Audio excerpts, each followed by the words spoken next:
Il y a eu une baisse importante de procureurs et ces procureurs ont une charge de dossier, Madame la Présidente, hallucinante.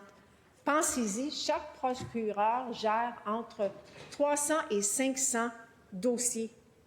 Ce n'est pas la première fois que l'APPCP sonne l'alarme au ministre de la Justice, mais on continue de balayer les critiques des procureurs, affirmant que le DPCP a les ressources nécessaires pour réaliser sa mission et on se vante des augmentations budgétaires depuis 2018.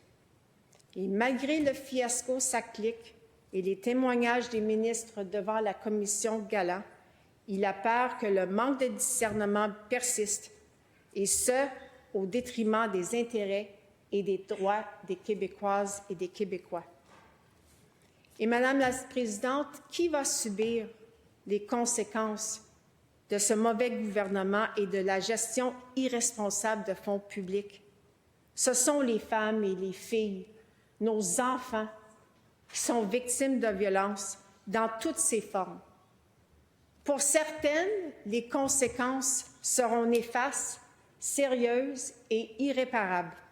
Pour certaines, Madame la Présidente, ce sera la perte de leur vie.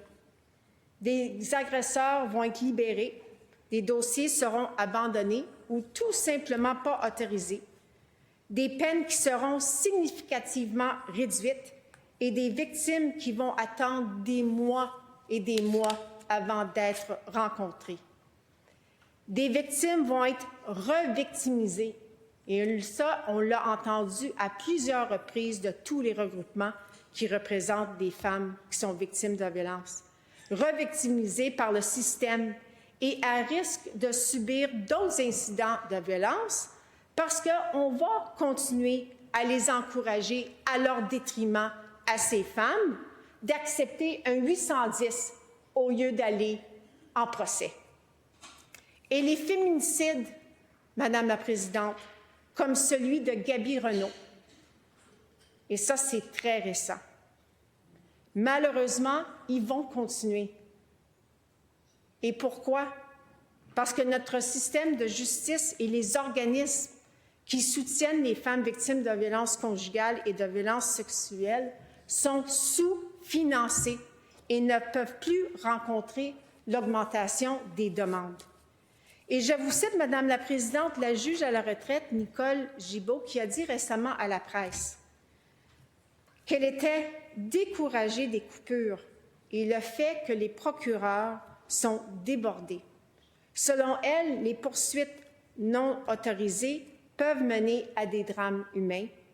Les non-respects des conditions, les bris de conditions, plusieurs s'en foutent. Et ça, c'est les mots d'une juge à la retraite, Madame la Présidente. Donc, on ne demande pas de détention, puis il y a de la violence conjugale et ultimement, il y a un féminicide. Une personne est assassinée. Le 2 octobre, le bâtonnier du barreau du Québec, Maître Marcel-Olivier Nadeau, a dénoncé publiquement les compressions dans le secteur du système de la justice. Le bâtonnier du barreau. Et il confirme, et je le cite, « C'est la victime et le public qu'on met en danger en coupant davantage en justice. Si on met plus de ressources en sécurité publique, ça veut dire plus d'accusations, plus de procès. C'est bien beau arrêter des criminels. Il faut les traduire en justice. Et on a un sous-ministre de la Justice qui dit que le système de justice est à bout du rouleau.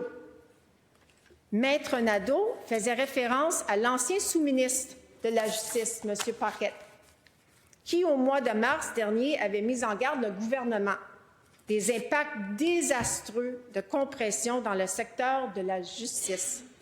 Il avait écrit que ces coupures risquaient de provoquer des libérations par erreur, le sous-ministre de la Justice, Madame la Présidente, et des crimes impunis. Et malheureusement, il y en a d'autres, Gaby Renault, et j'en ai rencontré.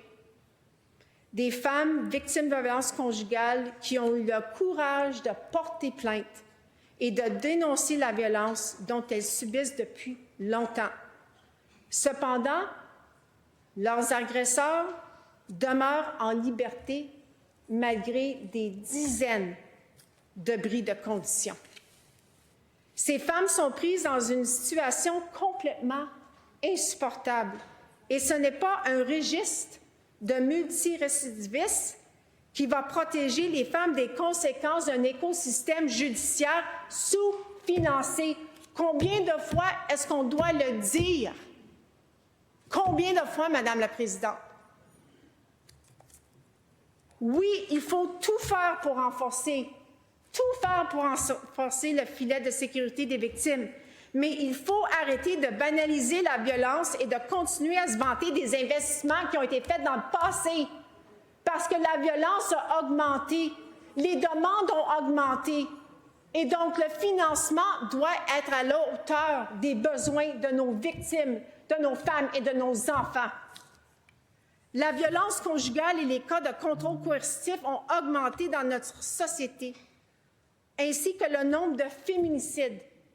Et nous avons un devoir, nous avons une responsabilité, Madame la Présidente, de nous assurer que notre système judiciaire et tous les organismes qui viennent en aide aux victimes et leurs enfants soient financés adéquatement et à la hauteur de leurs besoins. Vendredi dernier, j'ai assisté au colloque sur la violence conjugale face à la justice pénale, organisé par la Fédération des maisons d'hébergement pour femmes. Il y avait, Madame la Présidente, plusieurs avocats, experts, organismes communautaires et victimes qui étaient présents. Et ils ont tous échangé sur différents enjeux importants qui affectent les victimes de violences conjugales. Le constat est clair et sans équivoque. Le manque de formation en violence conjugale et en contrôle coercitif pour ceux et celles qui ont un pouvoir décisionnel au sein de notre système de justice et le manque de ressources au soutien des victimes, incluant la représentation juridique des victimes, nuisent aux victimes. On a coupé le programme de Rebâtir en ce qui a trait à la représentation des victimes. On a coupé le financement de Juripop qui représentait les victimes de violences conjugales. C'est incompréhensible, Madame la Présidente, compte tenu du nombre de féminicides et de l'augmentation de la violence.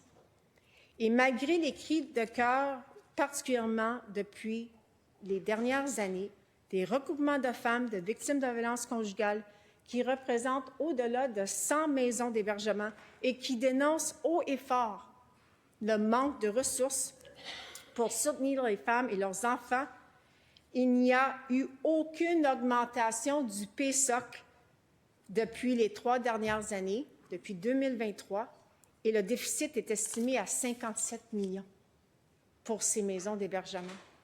Une femme sur 2 se voit refuser une demande d'hébergement selon SOS Violence conjugale. On parle d'environ, Madame la Présidente, 10 000 femmes l'année dernière.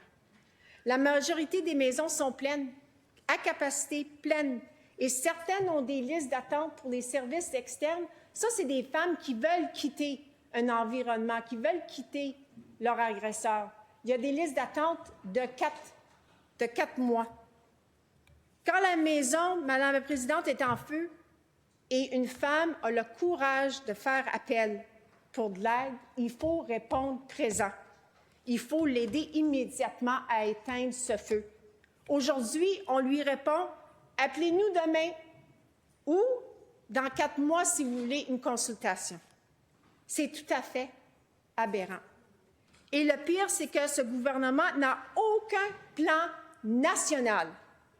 Rien pour rencontrer ces enjeux des plus importants, incluant la construction d'unités d'hébergement. Le gouvernement a une responsabilité et le devoir de protéger les victimes de violences et leurs enfants, Quand est-ce qu'ils vont protéger notre monde? Et donc, je vais déposer, Madame la Présidente, immédiatement ma motion de grief qui se lit ainsi: que l'Assemblée nationale blâme sévèrement le gouvernement caquiste pour son manque de soutien aux services d'accompagnement des femmes victimes de violences conjugales. En tant que porte-parole pour l'opposition officielle en matière de protection de la jeunesse, et que dire de notre système de protection de la jeunesse? Je suis estomaquée par l'ampleur des scandales récents qui ont des conséquences néfastes et dévastatrices sur la sécurité physique et psychologique de nos enfants et de nos jeunes. Et malgré les nombreuses recommandations qui découlent du rapport de la Commission Laurent en 2021, ayant l'objectif d'améliorer le système, les conditions de vie des enfants et des jeunes, et surtout le respect de leurs droits à la sécurité de la personne, à la dignité. Mais, Madame la Présidente, les 2 derniers rapports de la CDPDJ déposés juste dans les 6 derniers mois sont des plus accablants. Et les décisions des tribunaux de cette année confirment que la culture d'autoprotection de la DPJ demeure bien ancrée et résiste au changement, le tout au détriment des droits des enfants et des parents. Et les toiles d'araignée, telles que mentionnées par la directrice de la protection de la jeunesse, la directrice nationale, Mme Leslie Hill, suite à sa nomination, demeurent omniprésentes et le travail pour changer la vapeur demeure ardu. L'augmentation des lésions de droits des enfants commises par la DPJ sont hautement préoccupantes, particulièrement lorsque le ministre des Services sociaux et le ministère de la Santé et des Services sociaux sont visés par les conclusions de la CDPDJ. Dans le cas spécifique de l'enquête systémique menée par la CDPDJ sur les conditions de vie des jeunes hébergés au CRDJA de Laval et dans son rapport déposé juste la semaine dernière, la CDPDJ a déploré l'absence de suivi donné aux demandes de financement additionnel faites par le CIS dès novembre 2021.